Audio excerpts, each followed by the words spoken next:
This wisdom is forgotten, but it is not lost. Hello wanderers of the YouTube realm, it is finally time to talk about what not to do when exploring Celtic paganism and Celtic spirituality. There are some things that I wish I knew when I started this path like some 7 years ago that you might still be doing, or if you are new to this whole world of Celtic spirituality, this is a great place to start. Last year I made a YouTube video about what I would do if I started looking at Celtic spirituality from scratch, and in that past year I have gone through so many studies, facilitating workshops in person, facilitating workshops online, walking the land, singing with the spirits, meeting the oak, the hawthorn. I have interviewed many people who specialise in this area, and if there is anything that has kept coming up for me, it is decolonization of the mind and reclaiming the magic of this land and our lineage. So with that, I am going to start with a quote from Gwilym Morris Bard. And Gwilym says that for everyone with a vested interest in preserving the integrity of these Celtic sources and myths, to appreciate that what's often presented to us through modern pagan cultures doesn't always correspond that neatly to what the Celtic source texts are actually telling us, and to be okay with ambiguity, to be okay with how we don't know, to be okay with the possibility that what you once thought was historical reality turns out not to be the case. And what he's saying here is that if you look at the internet, if you look at books, I experienced this myself, what we will find is a lot of misrepresentation, a lot of cultural appropriation, and a modern pagan worldview of what Celtic spirituality was, and it just isn't that at all. So in that last video, I spoke a lot about how the term Celtic spirituality doesn't really exist to describe a culture from the past, but just to step away from like the confusing terminology and back to the root of like us wanting to find deep meaning and spiritual connection to our land and our history, here are a few things that you should not be doing when approaching the spirituality of these Celtic isles. 1. Bulking all of the cultures together as if they were one group of people who had one spiritual outlook. And this is because we're looking at so many different cultures over such a long time period, over a massive space. But with that being said, there are similarities that you can see across all of them because the same living spirits and fae move and travel between these lands. And they still exist today.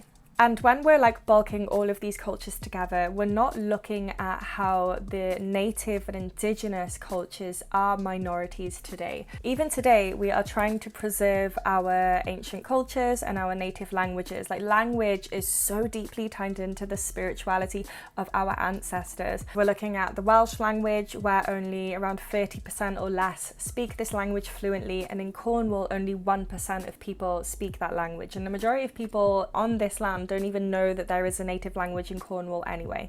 So what to do instead? If we're looking at the ancient world, the tribal cultures would have had their own customs that were regional, they would have had their own beliefs and practices, and today the same goes for the traditions that are practiced on the seasonal celebrations, which you can still see celebrated. They're very different in North Wales than they are in Ireland, and they are in like Scotland, Wales, you know what I'm saying. So we want to be looking at regional folk practices. It's not like there's just this one Celtic landscape, like it's all very different. So the second thing is draw parallels between the different stories from the different cultures and then make up your own truth. Now, Gwilym Morris Bard talks about this a lot. You know, if we're talking about what our ancestors believed in, we can only go by what was actually said. And one reason is because a lot of these myths are based on the landscape around them. Like, they're based on the lakes and the mountains and the rivers and the forests. So if we're going to be drawing parallels between them, how can you connect a story of a being that exists in the Highlands of Scotland to a being that exists in a story in a lake in Wales? And also, all of the stories that we have written down were written down in the early Christian period, which was a blend of paganism and Christianity, but we don't know how far these stories actually go back. They could have been created there at that time, or they're ancient, prehistoric even. And the third thing, which might be the most important thing, is don't allow your first finds to be your guides. Now, even me as a Welsh woman, when I was looking towards the ancient spirituality of my own lands and lineage, the first books I bought, and even if you go on Google today and type in Welsh Gods and Goddesses, they present a completely false narrative and a false, misrepresented history that didn't exist anywhere other than in modern pagan culture. it's appropriation. You know, there are certain people that just went deep into writing literature on these things as if they were facts, and they are not. So what do? You look to teachers and educators who are from the lands that you're seeking wisdom from. So if you're looking at Welsh history and mythology, you will go to, you know, people like me and ask me, who am I learning from? Who are the Welsh language native speakers that I'm learning from? The same goes for anywhere really. Or if you're looking to someone perhaps from the US who has studied this and is a legitimate resource, you know, ask them who they learn from. And the fourth thing is very much in the world of paganism, and this is looking at the ancient way of approaching deity worship, goddess worship, or even the beliefs around the cosmology of the universe and creation.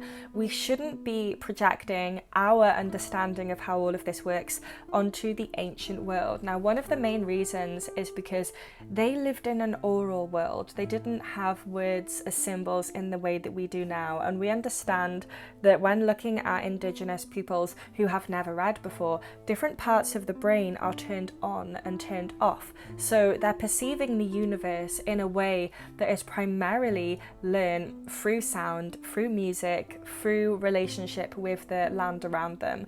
Our understanding of what an archetype, a deity or a goddess or a god might be has got nothing to do with their perception of the world around them. And this is really important to grasp, because I work with deity in a very personal and specific way, and it is massively informed by everything that I've been taught in my Western mind, the vast amount of spiritual traditions that I've studied and learned about, like, you know, Hinduism, Buddhism, Christianity, Jungian psychology. Like, the way that I approach understanding aspects of the universe to work with as deity is vastly different to what my great times 100 ancestor would have understood. And even when it comes to their relationship to the spirits and the fae, they have evolved with us. And now, of course, there are going to be similarities between the ancient world and today, such as water worship and the honouring of water, but this is something that is across all cultures for obvious reasons. We live on a water planet,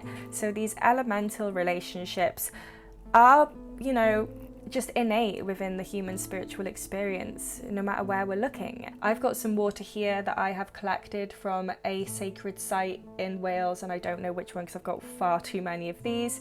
I've got a stone here from Preseli. It's a little heart, and it's the stone that was used to build Stonehenge.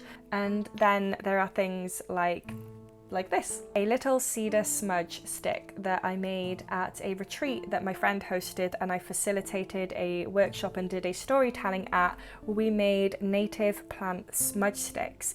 And this is something where many people within the spiritual communities in the UK go and find, you know, sage or Palo Santo, which I have here. I have some Palo Santo here. The magic of these lands and the wisdom traditions, they have been smudged, excuse the pun, out of existence. Well, it seems like that at first anyway, but I'm here to tell you they haven't.